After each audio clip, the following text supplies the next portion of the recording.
They called it the Clark Bet. October 1947. Toole County Town Hall. The whole valley watching as I shook hands with George Mitchell and wagered everything I owned against physics nobody believed in anymore. The terms were simple enough to make my stomach turn. If my stone and metal home failed to keep my family warm through Montana winter, I would leave the valley forever. If it succeeded, George would teach every family here how to build with thermal mass principles he'd spent 25 years denying. His grip felt like iron that day. Or maybe that was just my hand trying not to shake. I'm Kenneth Clark, 34 years old, white veteran of the Army Corps of Engineers. I rebuilt bridges in France and barracks in Belgium during the war. I know how to make things work with whatever materials are available. But standing there with the whole community watching, I also knew I was betting my family's future on 3,000 pounds of limestone and a corrugated metal shell everyone called a death trap. The part they didn't see yet was the thermometer. The one that would eventually read 79 degrees inside while the valley froze at 29 below. The one that would make George Mitchell eat every word he'd said about my foolishness. But that October day, the thermometer was just a dream. The stone platform was real, the Quonset hut was real, the mockery was real, and the bet was the most real thing I'd ever done. This is how I got there. Summer, 1945. I came home from Europe with discharge papers and a head full of engineering principles I'd never get to use again. Toole County, Montana, 8 miles from the Canadian border, looked exactly like I remembered, vast, brutal, beautiful in the way that kills you if you're not careful. The kind of place where winter isn't a season, it's a test. You either pass or fail. I had no house, no job, no plan. Just $380 in savings and the muscle memory of building temporary structures that needed to last just long enough. Robert Taylor, a homesteader I'd known before the war, offered me his old cabin while he and his family moved into a newer place he'd built. 12 feet by 16. Log construction with moss and clay chinking. A barrel stove in the corner. Robert called it a favor. I called it survival. That first autumn back, I thought I understood cold. I'd spent winters in Belgium. I'd seen men lose fingers to frostbite. But I didn't understand Montana cold. Not yet. The cabin was supposed to be temporary, just until I figured out what came next. Then spring 1946 happened, and I met Patricia Monroe at church, 30 years old widow with 2 daughters. Her husband had died in a logging accident 2 years prior. Sarah was 7, Emma was 4. Both had their mother's dark hair and careful eyes. Patty looked at me like she was evaluating structural integrity. I probably looked at her the same way. We were both damaged buildings trying to decide if the other was worth the repair work.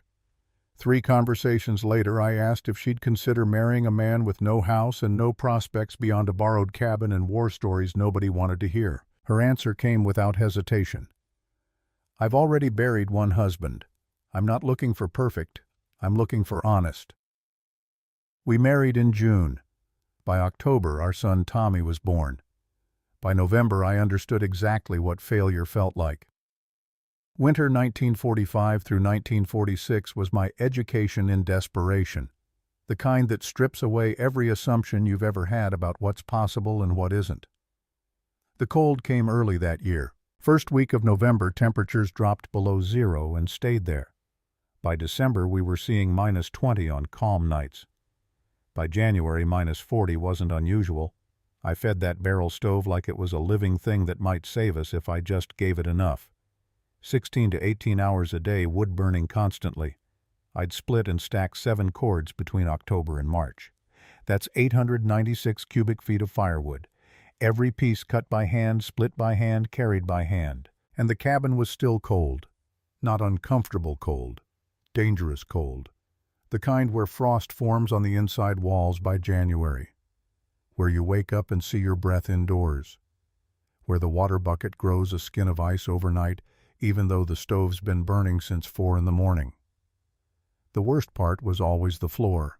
You could stand by the stove and your face would burn from the heat, but your feet would ache from the cold rising through the floorboards like the earth itself was trying to freeze you from the ground up. Heat went straight up the chimney. The wood burned fast and gave nothing back that lasted. By February, I was rationing firewood.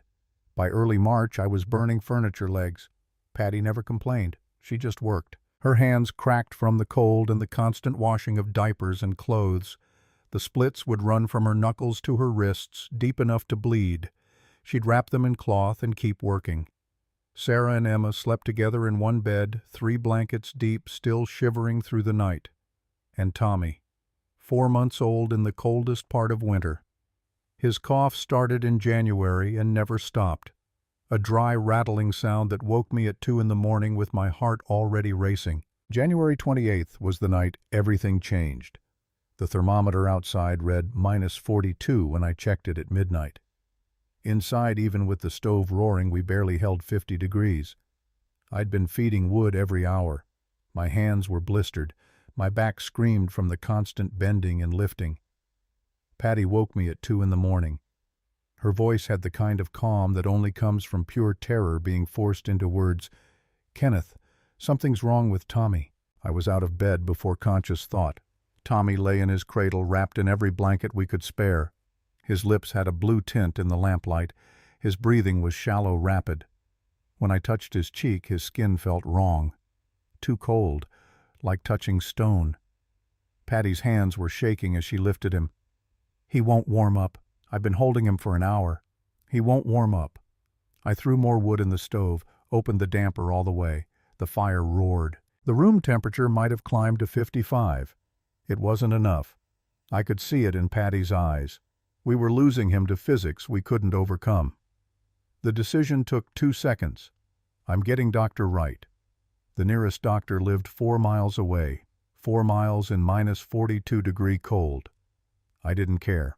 I saddled our horse, wrapped myself in every coat I owned, and rode.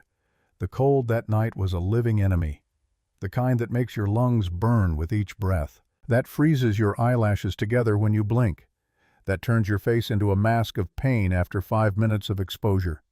The horse moved slower than I wanted, smart enough to know this weather could kill her if she pushed too hard. Dr. Wright was 60 years old and had seen Montana winters that made strong men weep. When I pounded on his door at 3 in the morning and told him about Tommy's blue lips, he was dressed and packed in under 2 minutes. We rode back together. He didn't say much, just, "How long has the cabin been this cold?"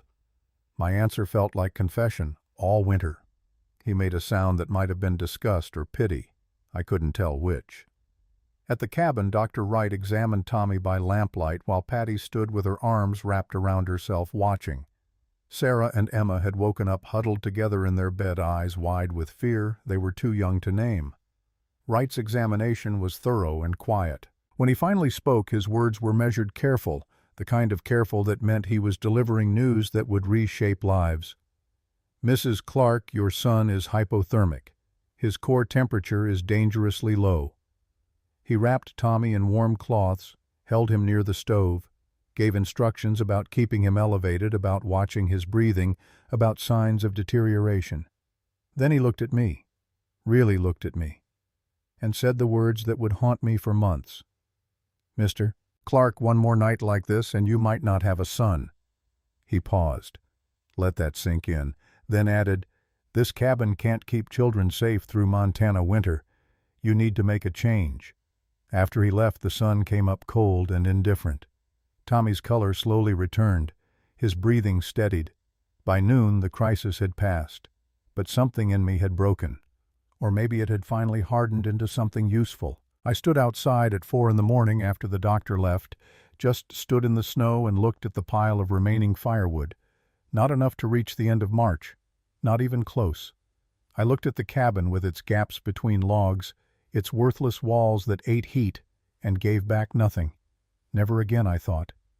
The words felt like a vow being carved into frozen stone. Never again would I watch my son turn blue from cold. Never again would I see my wife's hands bleed from work that couldn't keep us warm. Never again would I feed a fire that took everything and returned nothing that lasted. The problem was simple. I had no solution. A real cabin cost $2,800. I had $380.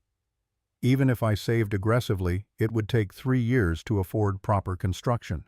3 more winters of this. 3 more chances to lose Tommy or Emma or Sarah to cold that modern housing couldn't defeat.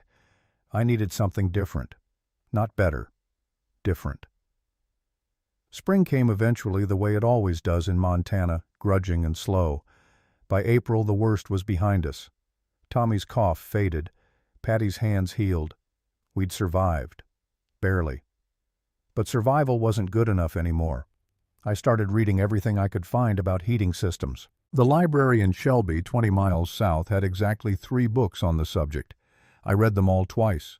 Fireplaces, stoves, forced air systems.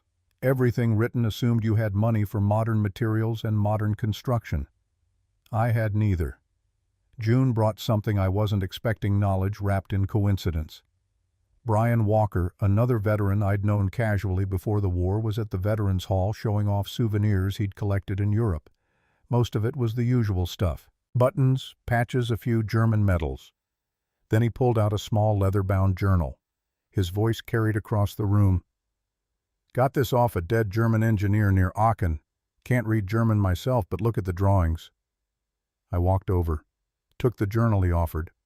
The leather was worn, the pages water-stained, but the sketches were clear.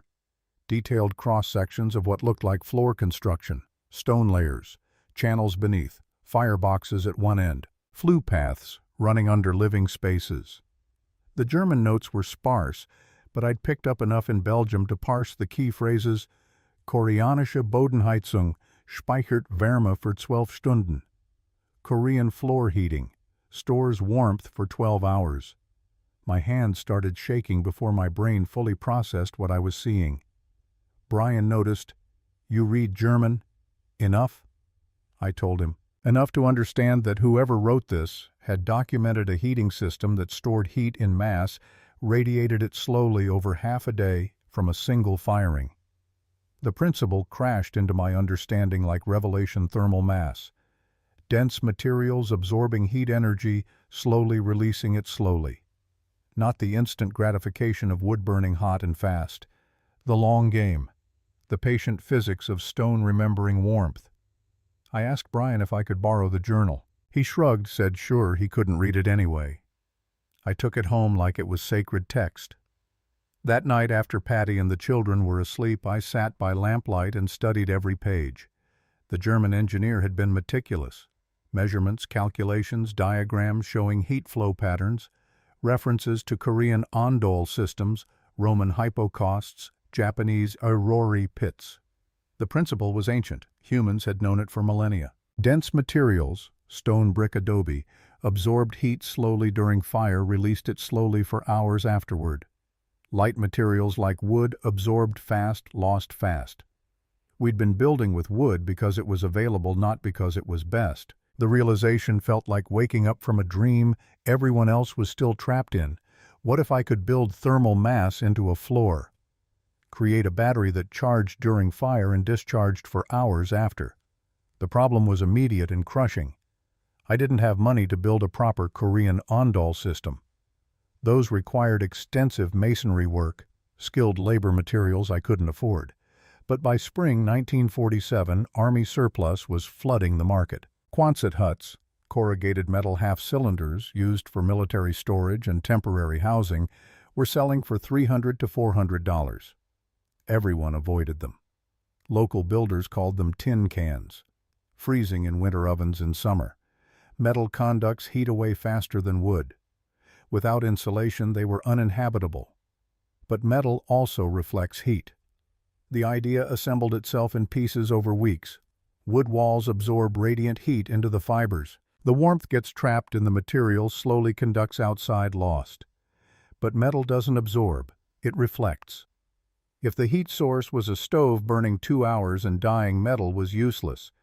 The heat would bounce around and escape through gaps.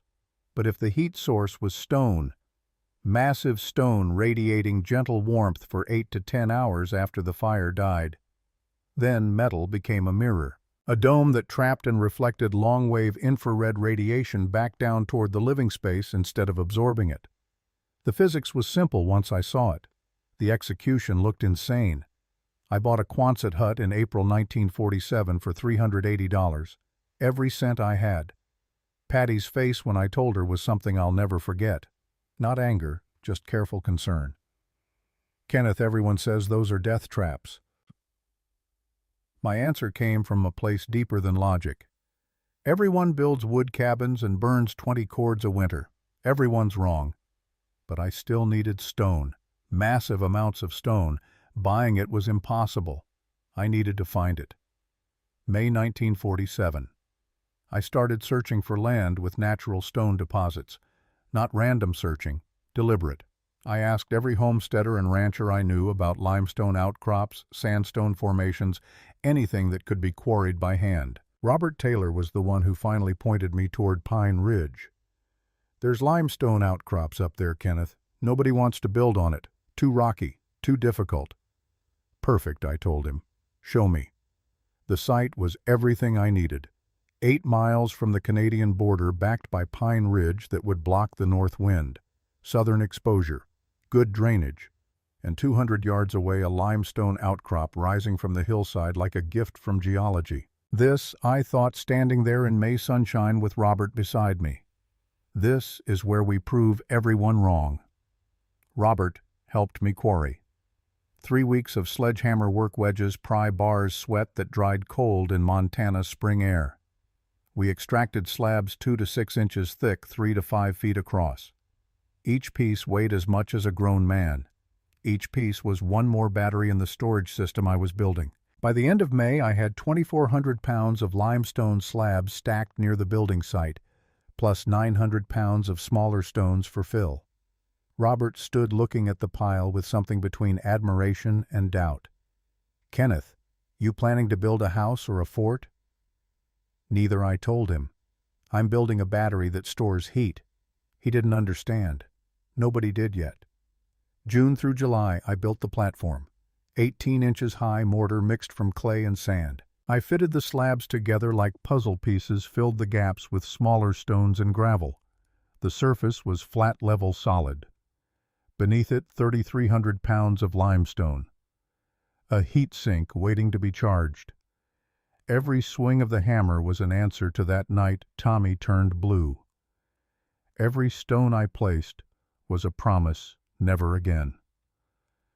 The Quonset assembly happened in August. The corrugated metal sections bolted together easily. I'd done this kind of work in Belgium. The half-cylinder shape locked into place.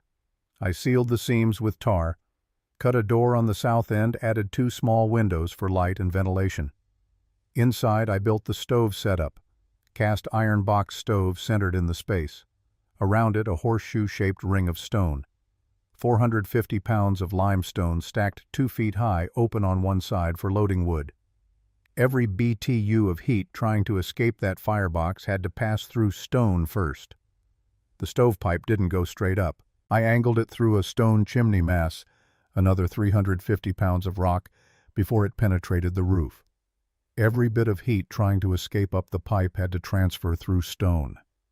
Nothing wasted. By September it was done. A rectangular stone platform with a metal mushroom growing from it. The proportions looked wrong. The visual made no sense. The whole structure seemed like something built by a man who'd run out of conventional ideas and descended into madness. Stephen Harper, the local carpenter, stopped by in late August while I was sealing the roof. He stood looking at the thing for a full minute before speaking. "Clark, that's not a house. That's a science experiment." "Maybe so," I said. "But science experiments sometimes prove theories right." He shook his head and left.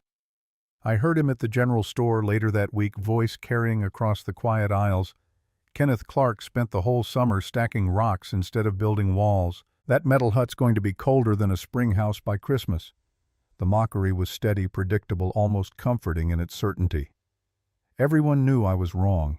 Everyone had opinions about my foolishness. The consensus was complete. Metal doesn't hold heat, stone won't warm air. I was wasting time and money on something that would fail spectacularly. George Mitchell showed up in late August. 52 years old, master builder. The man who'd constructed 62 homes across 3 counties over 25 years. He knew wood frame construction the way other men knew scripture. He walked around my platform slowly, hands in his pockets, studying every detail with the focused attention of someone evaluating a terminal mistake. When he finally spoke, his voice carried the weight of absolute certainty. "Kenneth, I respect veterans. I respect hard work, but I don't respect foolishness." He paused. Let that hang in the air. "Metal doesn't hold heat. Stone won't heat air. You're wasting time and money on something that can't work." My response came calm, measured. "Stone stores heat, George. Metal reflects it. The physics is sound." His laugh had no humor in it. "I've built for 25 years, 62 homes. I know what works, and this isn't it." The moment stretched. Two men, two completely different understandings of how the world operated. My words came out before I could calculate whether they were wise.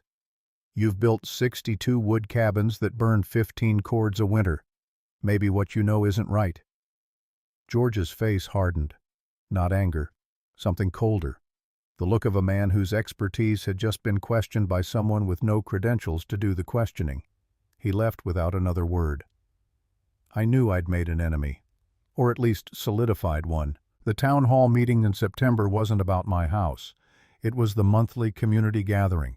Business announcements, local concerns, routine.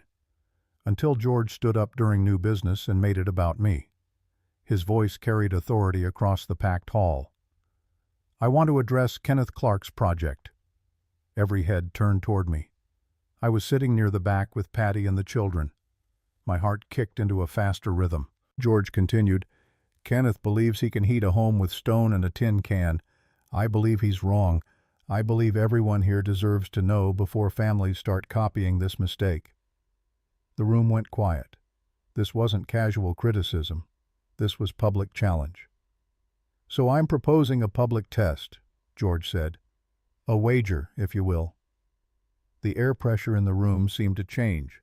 People leaned forward. George laid out the terms with the precision of a man who'd thought this through.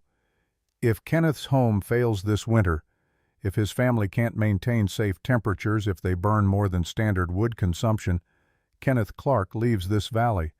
We don't need people spreading dangerous ideas that could get children killed." Murmurs rippled through the crowd. I felt Patty's hand find mine. George's voice cut through the whispers. "But if Kenneth succeeds, if his home actually works as he claims, I will personally teach every family here how to build with thermal mass principles, free of charge. I'll admit I was wrong, and I'll make sure everyone benefits from what I learn." He turned to face me directly. "Those are my terms, Mr. Clark. Do you accept?" Every eye in the hall locked on me. The weight of attention felt physical crushing. I stood up. My legs weren't quite steady, but my voice was define failure. George's response was immediate. "Interior temperature drops below 60 degrees for more than 4 hours, while outside temperature is below 20 degrees. Or wood consumption exceeds 5 cords for the winter. Either one you lose." 5 cords. I'd burned 7 last winter in the cabin. If my calculations were right, I'd use maybe 2 in the Quonset. If I was wrong, I'd use 10 and freeze besides. My voice somehow stayed level. "And if I succeed," George's eyes were steel, "you'll have earned the right to stay, and I'll have learned something I apparently missed in 25 years of building." The room held its breath. Edward Monroe, Patty's father, stood up from across the hall. His voice carried paternal concern wrapped in anger. "Kenneth, don't do this. You have a family, children." I looked at Patty. She was already looking at me. Sarah and Emma sat on either side of her, too young to fully understand, but old enough to feel the weight of the moment. Tommy sat in Patty's lap, oblivious, playing with her fingers. Patty gave the smallest nod. Not agreement. Permission. Trust. I walked down the aisle toward George. Every step felt like commitment I couldn't take back. The whole town watching. My family watching. My future crystallizing into binary outcome, vindication or exile. George extended his hand. I took it. His grip was iron. Or maybe that was just my hand trying not to shake. Trying not to reveal that I was betting everything I owned on physics I'd learned from a dead German engineer's diary and principles older than America itself. The words came out steady. "You have a deal." The handshake lasted 3 seconds. Those 3 seconds rewrote the terms of my life in Toole County. Win, and I'd proven something fundamental about how humans could survive in brutal climates. Lose, and I'd destroyed my family's place in the only community we had. The hall erupted in conversation the moment we released hands, some supportive, some horrified, most just confused about what they'd witnessed. Walking home afterward, Patty was silent. The wagon creaked through September darkness. Sarah and Emma had fallen asleep in the back. Tommy dozed against Patty's chest. Finally she spoke. "You didn't have to accept." "True," I said, but he was right about one thing. People need to know if this works. Not from me telling them, from Winter proving it. Her voice was quiet, careful. "Kenneth, you just bet our home, our life here, everything." "I know," I said. "What if you're wrong?" "Then we start over somewhere else, with 2 little girls and a baby." I pulled the wagon to a stop, turned to face her in the darkness. "Patty, I'm not wrong. The math works, the physics works. Stone has been storing heat for human civilizations for 3,000 years. We just forgot how to use it. All I'm doing is remembering." She looked at me for a long moment. Then, "I believe you. But belief doesn't keep children warm if the belief is wrong." "I know," I said again. "That's why Winter will do the talking, not me." We drove the rest of the way in silence. Above us, stars scattered across Montana sky like mathematics proving themselves. Cold was coming, physics was patient. And somewhere between my confidence and my terror, the truth was waiting to reveal itself in thermometer readings and the warmth beneath my children's feet. I'd made the bet. Now I just had to survive proving I was right. October 15th we moved in. 2 months before most families would consider a structure winter-ready, but the bet gave me no luxury of waiting. Box after box hauled up onto that stone platform, furniture arranged in the curved space, beds positioned directly on the limestone floor that felt cold to the touch, dormant waiting. Sarah and Emma ran circles around the interior, their voices echoing strangely in the metal dome. The acoustic was wrong, unfamiliar. Every footstep rang hollow, every word bounced back, distorted. Patty unpacked dishes in silence, her movements careful, methodical, the way she always worked when worry was eating at her insides. That first evening I lit the stove at 5, fed split pine and cottonwood for 3 hours while the family arranged belongings and tried to make the space feel like home instead of an experiment in physics we were all trapped inside. I'd mounted a thermometer on the wall near the center. At 5 o'clock it read 58 degrees. Outside temperature was 35. Mild for October Montana, but cold enough to test the principle. By 6 o'clock the interior read 68. By 7, 76. By 8, when I closed the damper and let the fire die, we'd reached 82 degrees. Patty was bathing Tommy in a basin. Steam rose from the water. She looked at the thermometer, then at me. "It's warm." "I know," I said. "How long will it last?" "That's what we're about to find out." Midnight the temperature had dropped to 71. I checked it by lamplight, trying not to wake anyone. The stone floor beneath my bare feet was still warm. Not hot, just warm like flagstone that had been sitting in afternoon sun. 3 in the morning I checked again. 64 degrees. Outside had dropped to 28. The differential was holding. 6 in the morning when I woke, the thermometer read 58. The stone was still warm to the touch. 13 hours since the fire died. The heat was radiating back exactly as the German engineer's notes had promised. I stood there in pre-dawn darkness, one hand on the limestone floor, feeling warmth that had no right to still exist, and something in my chest unclenched for the first time since the bet. It works, I thought. The principle actually works. But it was October. Mild October. Winter hadn't truly arrived yet, and winter was the judge that mattered. I kept a journal those first weeks. Private notes about fire duration, temperature readings, wood consumption. The data accumulated like evidence for a trial I knew was coming. October 16th. Fired 5 p.m. to 8 p.m., 3 hours. Peak temp, 84 degrees Fahrenheit. Morning low, 56 degrees Fahrenheit. October 19th. Fired 5 p.m. to 8:30 p.m. Outside temp, 22 degrees Fahrenheit overnight. morning low 58 degrees Fahrenheit. October 24th, fired twice morning and evening due to cold snap. Outside -5 degrees Fahrenheit.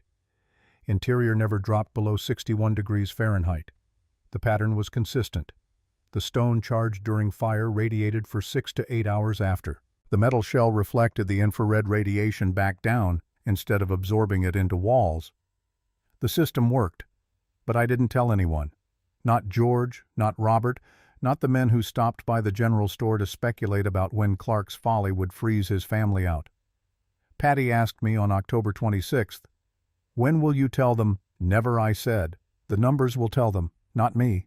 She was folding laundry that had dried on a line strung across the interior. Her hands worked automatically, but her eyes were on me.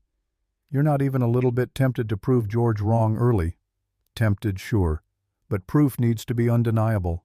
Winter cold, not autumn cold. When the valley's at -30 and we're still warm, that's when the proof matters." She smiled slightly. First real smile since the bet. "You're more patient than I thought." "I'm not patient," I said. "I'm just terrified of being wrong." October 28th. The telegram arrived. A rider from town brought it mid-afternoon. Yellow envelope, crisp edges. Telegrams meant urgency, usually bad urgency. My hands were shaking before I opened it. The text was brutal in its brevity. "Mother had stroke, stop, come immediately, stop. Father cannot manage alone, stop Edward." I read it twice before handing it to Patty. Watched her face drain of color as the words reorganized her world. Her voice came out small. "How bad is a stroke?" "Bad enough for a telegram," I said. "Bad enough your father needs you." She sat down heavily on the edge of our bed. Sarah and Emma were outside playing. Tommy napped in his cradle. The thermometer on the wall read 63 degrees. The stove was cold, wouldn't be lit for another hour. Everything normal except the telegram destroying normal. Patty's hands twisted the paper. "I have to go." "Yes," I said. "But the bet. If I leave now, people will say I don't believe in this house, that I'm abandoning you because it's not safe." I knelt in front of her, took her hands. "Your mother is dying, Patty. Nothing else matters more than that." Her eyes were wet, but no tears fell. "George will say I left because the house failed." "Let him say whatever he wants. You and I know the truth." She looked around the curved metal walls at the stone floor, at the life we'd built in this strange space. "Kenneth, if I go, you'll be alone with 3 children, in the middle of this bet, with winter coming." "I know," I said. "What if something goes wrong? Then I'll handle it, same as any father would." She pulled her hands free, stood up, paced the small space. "This isn't fair. My mother needs me. You need me. The children need me. I can't be in 2 places." "You can be where you're most needed right now. Your mother. I'll manage here." October 30th. Edward Monroe arrived. I hadn't seen him since the town hall meeting. He'd been vocal then about my foolishness about betting my family's future on rocks and tin. Now he stood in the doorway of that same tin and rock house, his face carved from granite in fear. Patty opened the door. Edward's voice cracked when he spoke. "Your mother is asking for you." How bad? Patty's question, barely audible. "Left side paralyzed. Can't speak clearly. Dr. Wright says weeks maybe less." I stood back, giving them space for family grief. Edward's eyes found mine over Patty's shoulder. The look wasn't friendly, but it wasn't hostile either. Just beaten. A man watching his wife die and needing his daughter. Edward's voice hardened slightly when he addressed me. "Patricia, your place is with your mother. Not in this experiment." I started to respond, but Patty cut me off. "Father, I'll make my own decisions. He bet your family's future on this madness. Don't let pride—" "This isn't about pride." Patty's voice carried steel I'd rarely heard. "My husband built this home. It's warm. It's safe. And I trust him. But you're right that my place right now is with Mother." She turned to me. "I'll go. 2 weeks. Help get Mother stable. Then I'm coming back." Edward opened his mouth to argue. Patty's look silenced him. To me, she said, "You keep this house warm. You prove this works." "I will," I said. "Promise me." "I promise." November 1st, Patty left for Shelby, 45 miles south by train. She'd stay with her parents, care for Dorothy through the stroke recovery. 2 weeks, she said. Just 2 weeks. I stood on the platform at Shelby Station with Sarah, Emma, and Tommy watching the train pull away. Sarah was 8, trying to be brave. Emma was 5, crying openly. Tommy was 13 months old, reaching for his mother as she disappeared, not understanding why she wouldn't come back. The ride home felt longer than the distance warranted. Sarah sat beside me on the wagon bench, silent. Emma and Tommy were in the back, Emma holding her baby brother like he might break. Sarah's voice came quiet. "Is grandmother going to die?" "I don't know, sweetheart. I hope not." "Is Mama coming back?" "Yes. 2 weeks. What if the house gets cold while she's gone?" "It won't," I said. "The stone holds the heat, just like I planned." She looked at me with 8-year-old skepticism. "Everyone in town says it won't work. Everyone in town hasn't touched the warm floor at 6 in the morning when the fire's been dead for 10 hours. That satisfied her, or at least silenced her doubt. That night, alone with 3 children, I understood exactly how much I'd been relying on Patty's presence. Not just her work, though she did most of the cooking, cleaning, child-minding, but her confidence, her steadiness, her belief that even if I was wrong, we'd survive being wrong together. Emma cried for her mother at bedtime. I held her on the warm stone floor until she fell asleep in my arms. Tommy woke 3 times in the night, confused, upset. Sarah tried to help, but she was a child herself, overwhelmed by responsibility that wasn't hers to carry. I fired the stove from 5 to 8 as usual. The temperature climbed to 85. When I let it die, the stone began its slow radiation. By midnight, we were at 73 degrees. By morning, 59. The system worked, but the system wasn't what I was worried about. November 10th changed everything. The weather forecast came through town like a warning shot. Unusual Arctic front moving south from Canada. Expected to bring temperatures 20 to 30 degrees below normal. Expected to arrive November 10th and persist through mid-November. Normal November lows in Toole County ran 15 to 20 degrees. This system was predicting minus 25 to minus 30. 2 months early. Nobody was ready. Wood supplies hadn't been fully stocked yet. Cabins that could barely handle January cold were about to face January cold in November. I had 3 cords of wood stacked and covered. Probably enough if my calculations were right. Probably not enough if they were wrong. November 9th, I spent the day checking every seal, every gap. The door fit tight. The windows were small, double-layered with oilcloth between panes. The stovepipe penetration was sealed with clay and tar. Everything I could control, I controlled. What I couldn't control was coming anyway. November 10th, 6 in the evening, the temperature started dropping. Not gradually, like a trapdoor opening beneath normal weather. 12 degrees at 6, 0 by 9, minus 8 by midnight. The wind picked up a steady north wind that made the metal dome groan and flex. I fired the stove from 5 to 8:30, 3.5 hours instead of the usual 3, used more wood than normal. The interior temperature climbed to 87 degrees, too warm, almost uncomfortable, but I wanted the stone charged completely before the real cold hit. By midnight, outside temperature had reached minus 22. Inside, we were at 73 degrees. The stone floor radiated warmth. Sarah and Emma slept peacefully. Tommy had finally settled after an hour of crying for Patty. I checked the thermometer every hour through the night. 3 in the morning, outside minus 28, inside 68. 6 in the morning, outside minus 30, inside 62. The differential was holding. 100 degrees of difference maintained by stone that had been charged 3.5 hours and left to radiate for 10. But I was alone with 3 children in a metal shell everyone said would fail in cold that had arrived 2 months early, with my wife 45 miles away caring for her dying mother. The fear lived in my chest like a second heartbeat. November 11th, the cold persisted. Minus 18 at noon, minus 25 by evening. Across the valley, families were burning wood constantly. I knew because I could see the smoke from every chimney, thick and desperate. Robert Taylor's cabin was closest half a mile south. His chimney poured smoke from dawn to midnight. The kind of smoke that meant a stove being fed continuously, fighting to maintain temperature against cold that wanted to kill. I fired my stove 5 to 8:30 again. Peak temperature 88 degrees. Let it die. Watch the slow decline through the night. November 12th morning, I was making breakfast when someone knocked.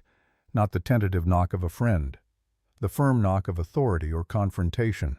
George Mitchell stood outside, breath frosting in minus 18-degree air. My stomach dropped. "George." "Kenneth, I came to check on the children. Make sure they're safe." The implication hung heavy. Make sure my experiment hasn't killed them. I opened the door wider. "Come in." He stepped inside. The warmth hit him immediately. I watched his face register surprise. He tried to hide. He looked at the stove first, cold ash damper closed. Then at the thermometer on the wall, 64 degrees. Then at Sarah and Emma eating breakfast at the table, wearing light sweaters instead of coats. His voice stayed neutral. "When did you last fire that stove?" "Last night, 5 to 8:30. He checked his pocket watch. 14 hours ago. "Yes."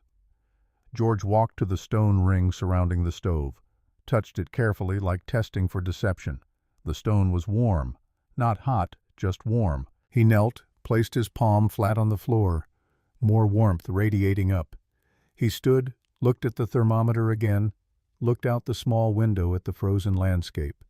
"How is this possible?" 3,300 pounds of limestone," I said. "Charged during the fire, radiating now. That's how thermal mass works." "But it's November. Wait until January." "January will be colder outside. The stone will radiate the same way. That's the point. Dense materials release heat as slowly as they absorb it." George walked to the door, opened. It felt the brutal cold. Closed it. The contrast was undeniable. He stood there for a long moment thinking. Finally, "This shouldn't work. Everything I know says this shouldn't work. Everything you know is about wood frame cabins. This isn't a cabin." He left without another word. I watched through the window as he climbed into his wagon and drove away. His posture was different, less certain, the first crack in absolute conviction. But he wasn't ready to admit anything yet, and I wasn't ready to declare victory. November cold wasn't January cold. The real test was still coming. The letter arrived November 16th. Patty's handwriting on cheap paper, words that restructured everything.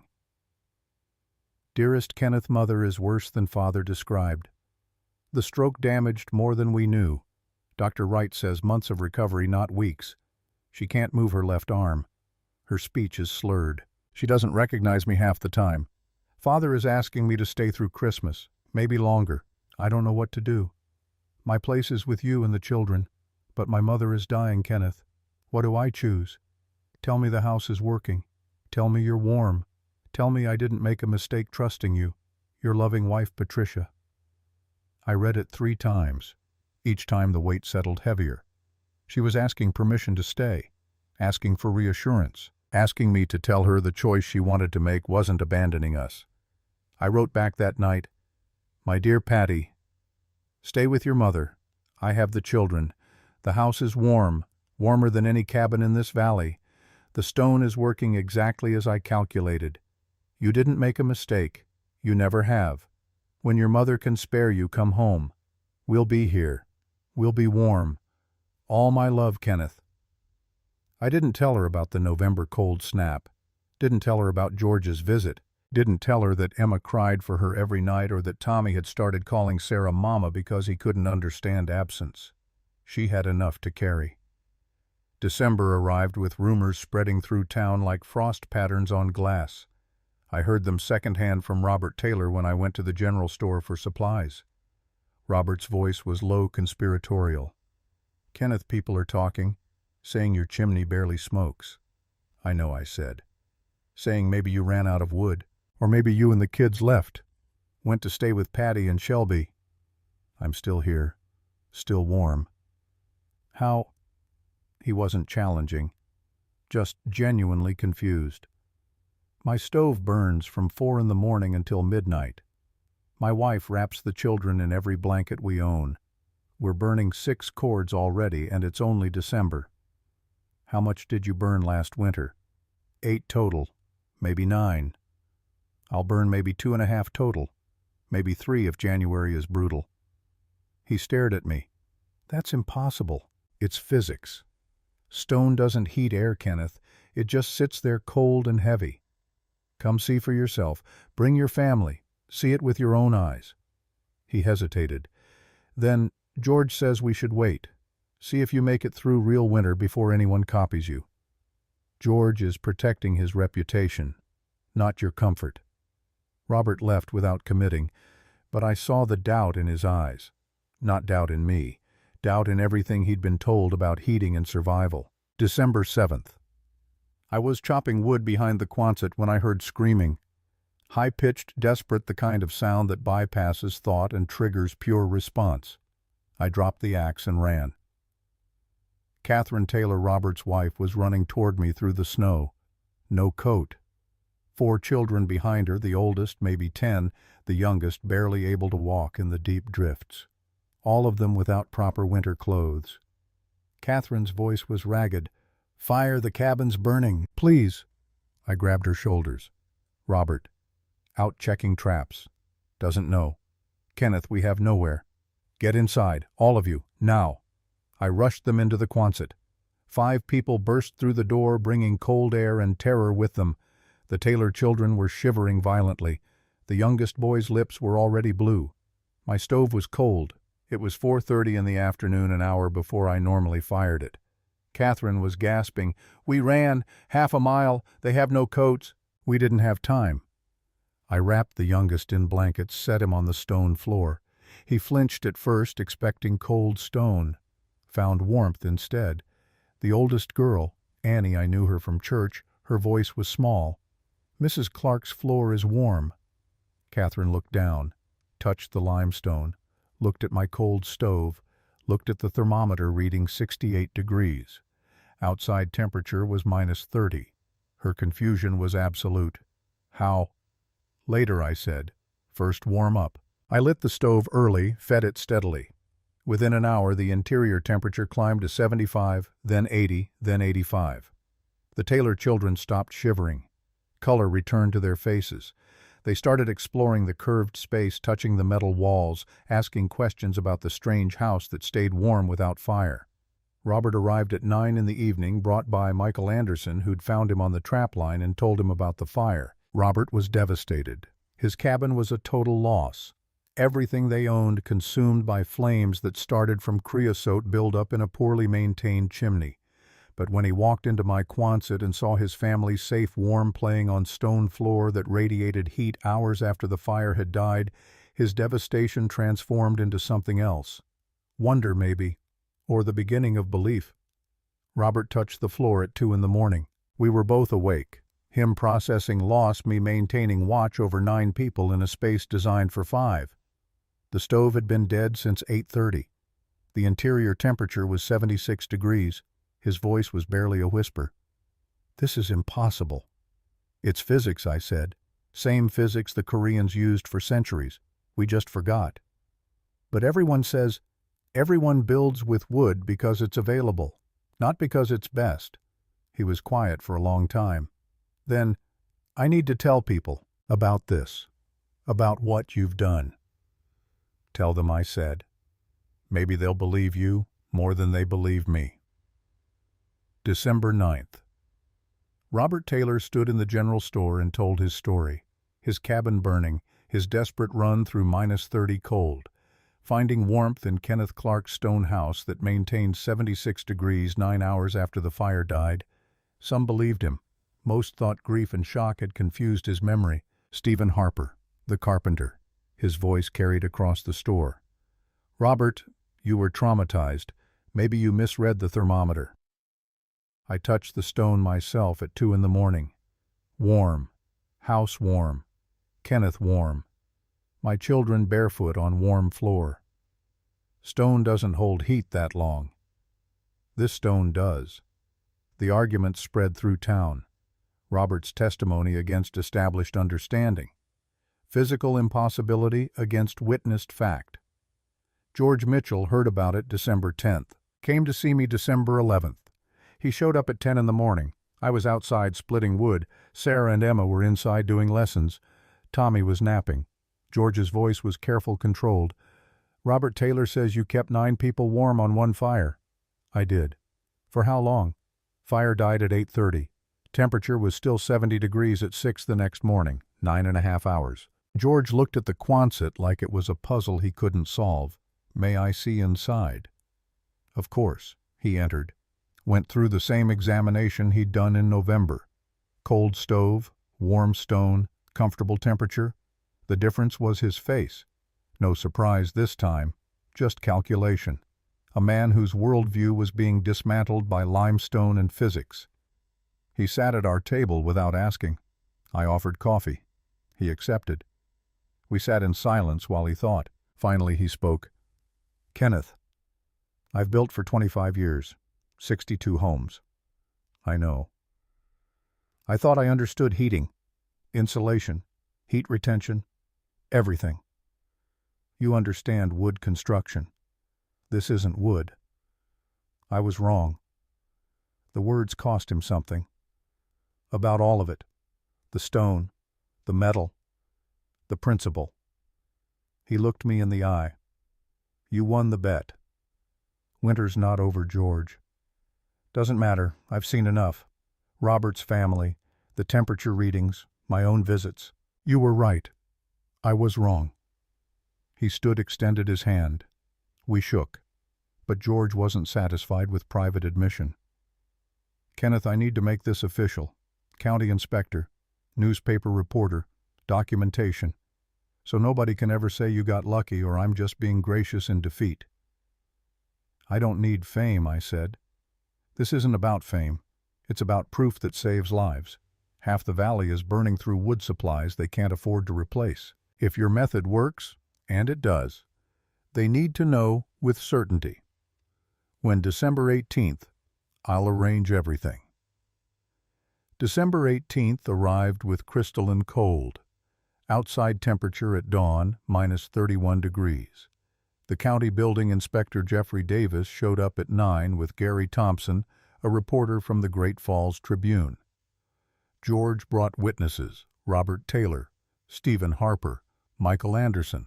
A crowd gathered outside, 20 people watching through windows like they were witnessing something historic or heretical, uncertain which. Jeffrey Davis was methodical, placed 3 thermometers at different heights, verified the stove was cold, checked for hidden heat sources, documented the construction with photographs and notes. The morning reading interior, 59 degrees exterior, minus 31. 90-degree differential with no active heat source for 13 hours. Jeffrey Davis's voice was professional, clinical.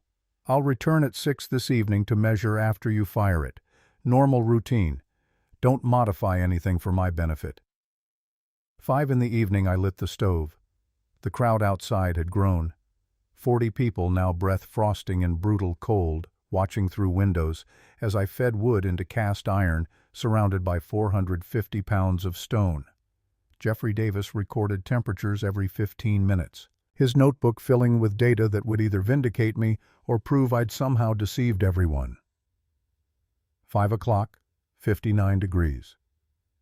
5:15, 64. 5:30, 68. 5:45, 73. 6:77. 6:15, 80. 6:30, 83. 6:45, 85. 7:87. I closed the damper at 7:30. Let the fire die. The crowd stayed watching through the long evening as temperatures slowly declined and the stone revealed its truth. 8 o'clock fire, completely dead interior, 84 degrees. 9 o'clock, 80. 10:76. 11:72. Midnight, 69. Outside temperature, minus 33. Differential, 102 degrees. Jeffrey Davis addressed the crowd gathered in the freezing darkness. I've inspected over 200 buildings in Toole County. I've never seen anything like this. No active heat source for 4.5 hours. Interior still 69 degrees, outside 33 below. This is the most efficient residential heating system I've encountered. Gary Thompson's article ran December 20th in the Great Falls Tribune. The headline felt larger than my life. Veteran's stone home defies Montana winter. 300 pounds of limestone keep family warm for 10 hours on single fire. The article spread through northern Montana like fire through dried grass. Suddenly, everyone wanted to know about thermal mass, about Korean ondol, about the crazy bet that turned out to be revolutionary physics. But I didn't feel revolutionary. I felt tired and vindicated and desperately missing Patty. December 22nd, her telegram arrived. Mother stable. Stop coming home. Stop arriving. 24th. Stop. Love, Patricia. Christmas Eve, I picked her up at Shelby Station. 2-hour wagon ride through cold that felt almost mild now compared to what we'd survived. Patty looked exhausted, worn thin by weeks of caring for her dying mother and worrying about her family 45 miles away. She asked about the children first. How are they? Warm, happy, missing you desperately. And the house, working exactly as promised. She smiled, small and tired. I read the newspaper article. My father showed it to me. Didn't say anything. Just handed it to me and walked away. I took her hand. I'm sorry you had to be away for this. I'm sorry I doubted you. You didn't doubt. You were scared. There's a difference. We arrived home to find neighbors gathered outside the Quonset bringing food, offering congratulations, wanting to see the famous stone house for themselves. Patty stepped from the wagon into celebration she hadn't expected. Inside, Sarah, Emma, and Tommy rushed to her. The reunion was tears and laughter and warmth that had nothing to do with limestone batteries. That night, after the neighbors left and the children finally slept, Patty and I sat on our bed, the stone floor warm beneath us, and she cried for the first time since leaving. Not sad tears, release tears, the kind that come when you've been holding everything together and finally have permission to fall apart. I held her. You're home. That's what matters. She pulled back, looked at me. Kenneth, you did it. You actually did it. You proved everyone wrong. Not everyone. Just the people who forgot that wisdom doesn't always look modern. She smiled through tears. The town is calling it the Clark method now, not Clark's mistake, Clark's method. I like that better, I said. Outside, winter continued its patient work. Inside, stone radiated warmth that would last until morning. And somewhere between vindication and exhaustion, between proof and homecoming, I understood something fundamental. The hardest winters teach you things sunshine never will. And sometimes the answer to impossible cold is just remembering what humans knew 3,000 years ago. The bet was won. But the real victory was simpler than physics. My family was warm. My wife was home.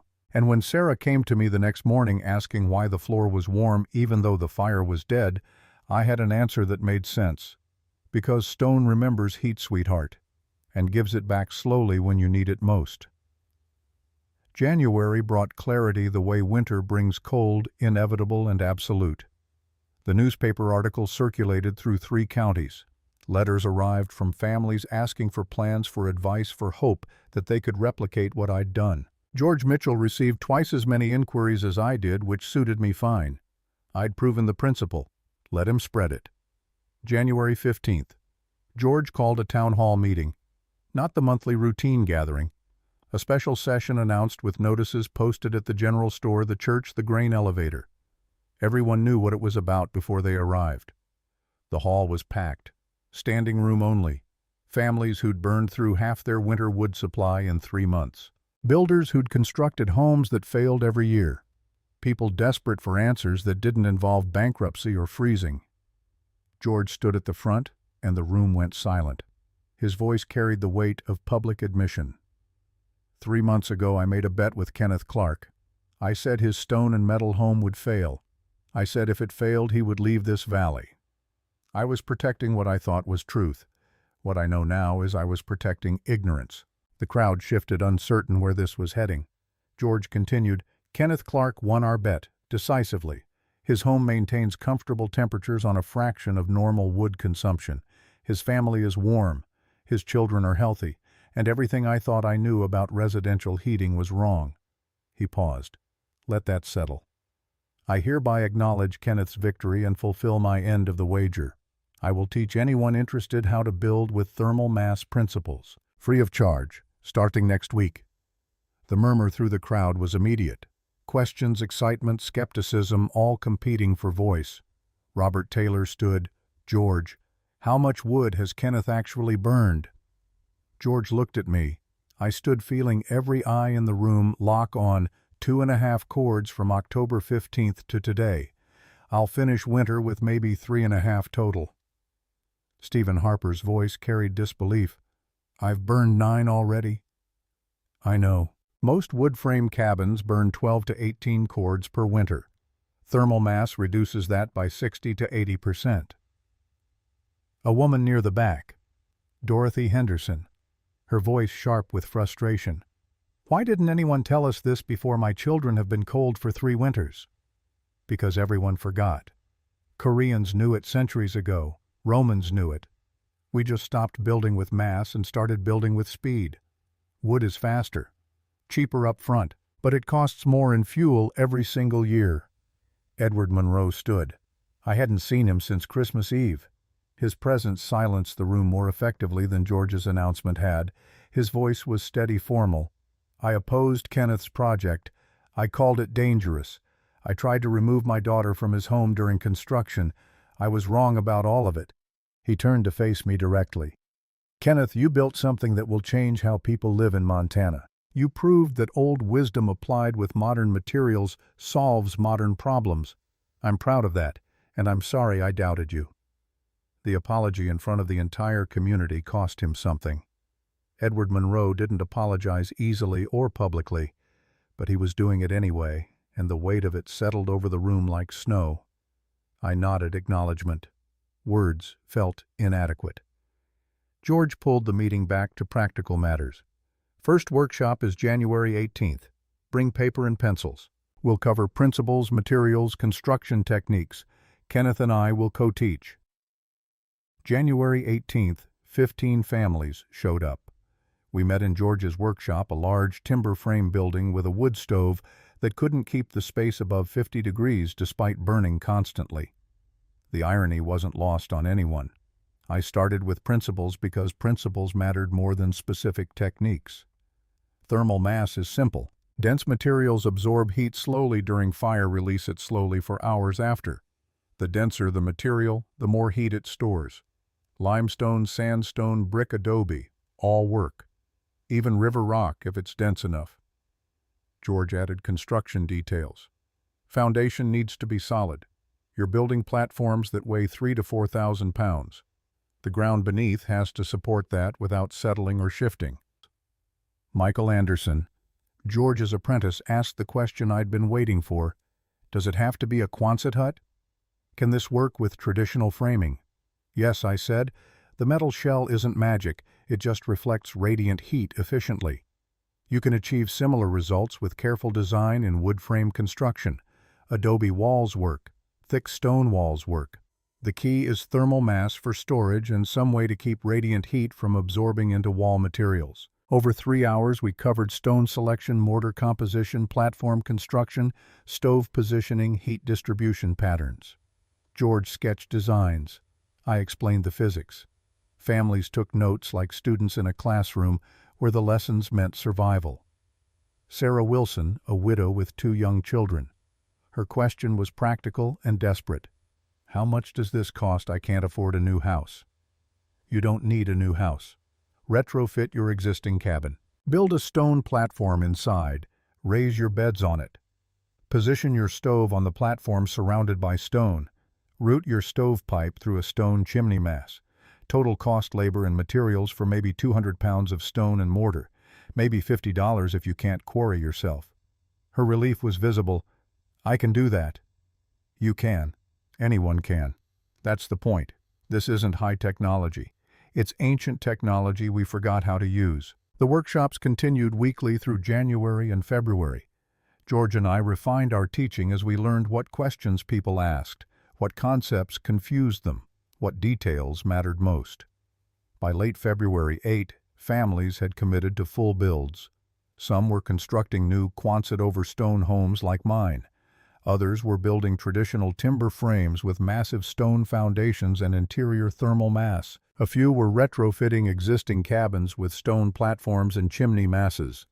The Taylor family was first. Robert had lost everything in the fire. Insurance didn't exist for most homesteaders. He'd been living in a borrowed shed his family crowded into space meant for tools and hay. March brought weather mild enough to start construction. Robert chose a Quonset design, cheapest option, fastest construction. George helped him select a site. I helped him quarry limestone from an outcrop on his property. The work was brutal and satisfying. Sledgehammer against stone wedges driven into natural fissures, slabs levered free from bedrock that had waited millennia to become someone's salvation. Robert worked like a man possessed. His wife Catherine brought lunch to the quarry site, watched her husband turning geological time into human comfort. Catherine's voice carried quiet wonder one afternoon in April. Robert hasn't smiled like this since before the fire. He's building something that can't burn, I said, and won't fail. That's worth smiling about. The Taylor's platform took 3 weeks to complete. 2,800 pounds of limestone fitted and mortared into a raised foundation 18 inches high. When we finally bolted the Quonset sections on top and built the interior stove system, Robert stood in the empty shell and wept. Not sad tears, relief tears. The kind that come when you've been broken and finally see yourself becoming whole again. Summer of 1948 turned northern Montana into a construction zone. 8 families building simultaneously. George supervised 3 projects. I helped design 4. Michael Anderson took lead on 1. The knowledge was spreading faster than I'd imagined possible. The Harper family built differently than anyone else. Stephen Harper, the carpenter who'd called my Quonset a science experiment, designed a hybrid system. Traditional timber frame exterior for aesthetics and weather protection, but inside a massive stone floor platform and masonry heater that German immigrants had used for generations. Stephen came to me in June with his plans. Kenneth, look at this. Tell me if I'm understanding the principle. I studied his sketches. The design was elegant. A central masonry heater, basically a large stone stove, surrounded by thermal mass that absorbed heat from all sides. Flue channels routed through the mass before exiting. Radiant floor heating from stone platform beneath. This is brilliant, I said. You've combined Korean ondol with German Grundofen. Best of both traditions. His smile was genuine. I called you a fool last summer. I'm sorry for that. You weren't wrong to be skeptical. I was asking everyone to believe something that sounded impossible. But you were right. And I was teaching people to build homes that made them suffer. That's harder to forgive than doubt. Then don't forgive it. Just build better from now on. The Harper house was finished in September. The first fire test happened October 1st, early enough to validate before real winter arrived. Stephen's family gathered around as he lit the masonry heater, fed it for 4 hours, then let it die. The next morning I stopped by to check results. Stephen met me at the door with a thermometer reading and tears in his eyes. 67 degrees. Fire's been dead for 14 hours. My children's bedroom floor is warm enough to walk barefoot. Kenneth, we've been building wrong for generations. Not wrong, I said, just incomplete. You knew how to build structure. Now you know how to build comfort. Edward Monroe's project surprised everyone. He announced in July that he was building a thermal mass home for Linda and David Patty's sister and brother-in-law. Not a Quonset. A proper timber home with stone foundation and radiant floor heating throughout. Edward showed up at our place in late July with plans. Kenneth, would you review these? I want to make sure I understand the principles. I spread the drawings on our table. The design was ambitious. Full basement with stone walls for thermal mass. Main floor platform of mortared brick. Masonry heater central to the design. Careful attention to preventing thermal bridges that would leak heat. This is good work, I said. Really good. Who helped you design it? I did it myself, read everything I could find, talked to George, studied your Quonset, figured out how to apply principles to proper construction. He paused, looked at Patty, who was listening nearby. I tried to take my daughter away from you. I thought you were risking her life with untested ideas. I need to make that right. This house is my apology. Edward, you already apologized. Words are easy. Building something that keeps my other daughter's family warm for generations, that's an apology worth making. Construction on Linda and David's home started in August. Edward hired a crew, but worked alongside them, a 60-year-old man carrying stone and mixing mortar in summer heat. Patty visited the site weekly, watching her father transform guilt into craftsmanship. The house was finished in late October, just before the first serious cold. Linda and David moved in November 1st. By December, they were reporting results that matched ours. 1 fire per day, comfortable temperatures maintained for 8 to 10 hours after flames died, wood consumption projected at 4 cords for the entire winter. Edward stood in his daughter's warm home on Christmas Day, 1948, and pulled me aside. "Kenneth, I need to tell you something." "All right." "I spent 40 years building homes that failed every winter. I kept telling myself it was just how things were. Montana cold is brutal. People accept being cold, nothing to be done about it." He looked around at Linda's children playing on warm floor. "But it wasn't how things had to be. I just didn't know better. You showed us better. And every family in this valley sleeping warm tonight, that's because you remembered what we forgot." "I didn't invent anything, Edward. Just applied old wisdom. That's what makes it matter. You proved we don't need new technology to solve old problems. We just need to remember the solutions that worked for 3,000 years before we got clever." Winter 1948 through 1949 was the validation year. 8 families with thermal mass systems, each reporting results weekly to George, who compiled data like a scientist documenting breakthrough. The numbers told the story more clearly than any testimonial. Taylor family, Quonset over stone, 300 pounds, thermal mass 3. 2 cords wood consumed average interior temperature. 71 degrees Fahrenheit wood, cost savings $47 compared to previous cabin. Harper family, timber frame with masonry heater, 4,200 pounds, thermal mass, 3.8 cords consumed average interior, 73 degrees Fahrenheit, wood savings, $52. Monroe family, Linda and David, full thermal mass construction, 5,600 pounds stone and brick, 4.1 cords, consumed average interior 75 degrees Fahrenheit, wood savings, $61. The other 5 families reported similar results. Total wood consumption reduction across all 8 families, 64% compared to traditional construction. Total cost savings in fuel, over $400. Total improvement in comfort and health, immeasurable, but evident in fewer respiratory infections, better sleep, children able to play indoors without coats. George compiled everything into a report he presented at the March 1949 town meeting. The data was irrefutable. Thermal mass worked. The principle was sound. The revolution was real. But George wasn't satisfied with local impact. By spring of 1949, he'd begun writing a comprehensive guide to thermal mass construction for northern climates. He worked on it obsessively, treating it like the most important project of his career. He showed me the manuscript in June. "Kenneth, I want you to review this. Make sure I'm explaining the physics correctly." I read through 50 pages of detailed instructions, diagrams, calculations. George had documented everything: material selection, foundation design, mortar composition, stove positioning, flue routing, temperature management. He'd included case studies from each of the 8 families, photographs of construction stages, testimonials from homeowners.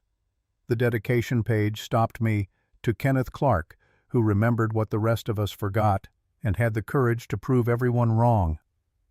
"George, this is too much credit to me. It's exactly the right amount. You took the risk. You made the bet. You built the first one and survived everyone's mockery to prove it worked. This book exists because you had the spine to be right when everyone else was certain you were wrong. The book was published in 1952 under the title Thermal Mass Heating for Northern Climates, Ancient Principles, Modern Application. George printed 500 copies through a regional publisher. They sold out in 8 months. He printed another 1,000. Those sold out too. By 1953, families across Montana, North Dakota, Wyoming, and Alberta were building thermal mass homes. The principle spread like wisdom that had been waiting for permission to return. County building codes started changing. Toole County was first in 1951 adding recommendations for thermal mass in new residential construction. Not requirements, recommendations.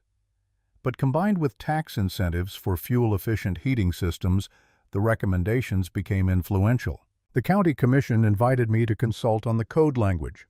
I sat in meetings with officials and builders explaining why 3,000 pounds of stone could save a family $60 a year in fuel costs, why radiant heat from thermal mass was healthier than forced air, why ancient Korean and Roman engineering had solutions for modern Montana problems.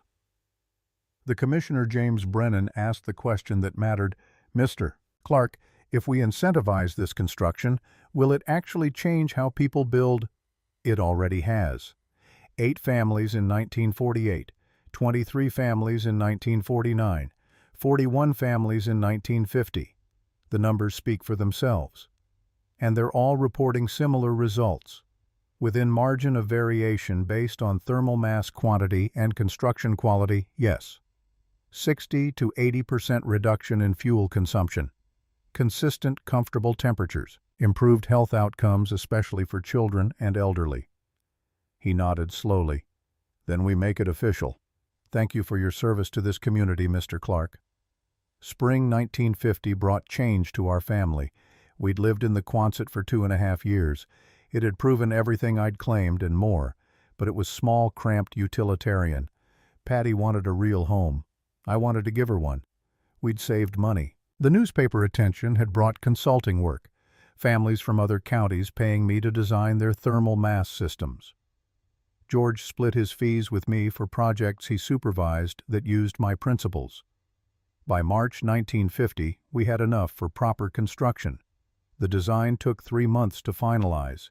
Patty wanted traditional timber frame aesthetics. I wanted advanced thermal mass throughout. We compromised on beauty that functioned perfectly. The house we built combined everything I'd learned. Massive stone foundation platform, 4,200 pounds of limestone quarried from the same outcrop that had supplied the Quonset. First floor entirely on thermal mass. Central masonry heater based on Stephen Harper's German Grundofen design.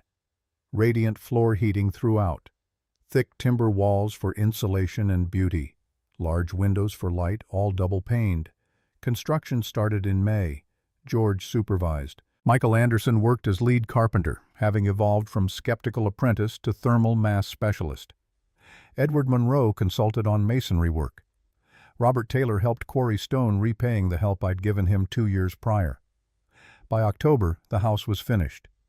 2 stories, 4 bedrooms, a kitchen that made Patty weep with joy, a study where I could work on designs and correspondence, a living space that felt like permanence instead of experiment. The first fire in our new masonry heater was a celebration. 20 families attended, all the ones who'd built thermal mass homes plus others who were planning construction for the following year. We lit the heater together, fed it for 4 hours, then let it die and watched the temperature readings through the evening. By midnight, the house held 74 degrees with no active fire. The stone beneath our feet radiated warmth that would last until dawn. Children played barefoot on warm floors. Adults gathered in comfortable rooms that proved luxury wasn't about expense. It was about understanding how heat and mass and time worked together. George stood beside me watching the gathering. "Kenneth, do you realize what you've started? A lot of extra work for both of us?" He laughed. "A fundamental change in how humans inhabit cold climates. That's what you've started." I just remembered something we'd forgotten. "No, you had the courage to act on what you remembered. That's different. Anyone can know something. You built it and bet everything you had that it would work. That's not just knowledge. That's faith backed by physics." The Quonset became my workshop. All my tools, my drafting table, my growing library of thermal mass research. The stone platform that had proven the principle now supported the work of spreading it. Summer of 1951. I designed 12 thermal mass systems. Fall of 1952, 17 more. By 1953, I was consulting on projects across 5 states. Letters arrived weekly from families asking questions, sharing results, reporting that their children were warmer, their fuel costs were lower, their lives were better, because someone had remembered what everyone had forgotten. The Great Falls Tribune ran a follow-up article in March 1953, 5 years after the Clark bet, how one-man stone house changed Montana construction. They interviewed families using thermal mass systems, documented fuel savings, calculated total economic impact. The reporter still, Gary Thompson, asked me the question that everyone seemed to want answered. Mr. Clark, did you know it would work? When you made that bet with George Mitchell, were you certain? Certain, no. I had math. I had physics from ancient cultures. I had desperation from watching my son nearly die from cold. But certainty that came after, not before. But you bet everything anyway. Because the alternative was 3 more winters of my family suffering. When the options are certainty of continued suffering versus uncertainty of possible solution, you choose possible solution. That's courage. That's just being a father who couldn't accept things as they were. October 1955 marked 8 years since the bet. George organized a reunion at the town hall. 73 families who'd built thermal mass homes attended. Some I'd consulted directly. Others had learned from George's book or from neighbors who'd learned from neighbors. The evening was testimonials and data and celebration. Family after family standing to share their experience.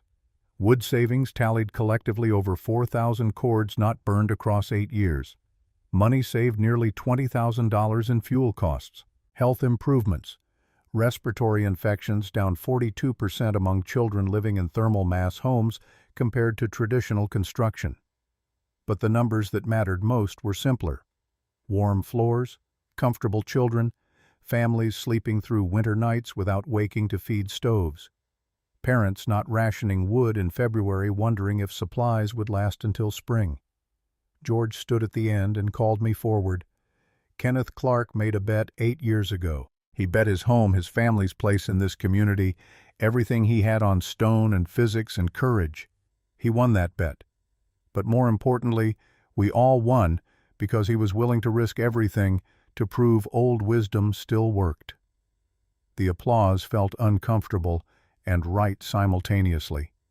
I'd never sought recognition, just warmth for my family. But the recognition meant the knowledge was spreading, and that mattered more than comfort. I spoke briefly because long speeches weren't my strength. 8 years ago, I was desperate and stubborn and lucky enough to find a German engineer's diary about Korean on-doll floors. Everything since has been applying principles humans knew 3,000 years ago. I didn't invent anything. I just refused to accept that my son had to be cold because everyone said that's how Montana winters worked. I paused, looking at the gathered families. If there's courage in this story, it's not mine. It's every family who looked at something everyone called impossible and decided to try it anyway. You're the ones who proved this wasn't just one lucky success. You're the ones who turned a weird experiment into standard practice. That's the real victory.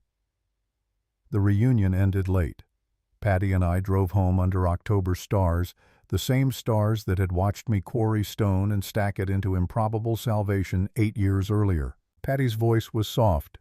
Do you ever think about what would have happened if you'd been wrong, if the bet had failed? Every day for the first 6 months. Then the stone proved itself and I stopped thinking about failure. We would have left, started over somewhere else. Yes.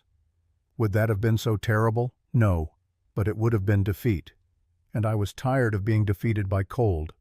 At home, our masonry heater was still radiating from the morning fire. The house was 71 degrees, warm enough for comfort, cool enough to sleep well. The limestone beneath our feet held heat that wouldn't fully dissipate until dawn. I stood in my study looking at correspondence stacked on the desk. A family in Saskatchewan asking about adapting thermal mass for extreme cold. A builder in Wyoming wanting to incorporate the principles into a small hotel.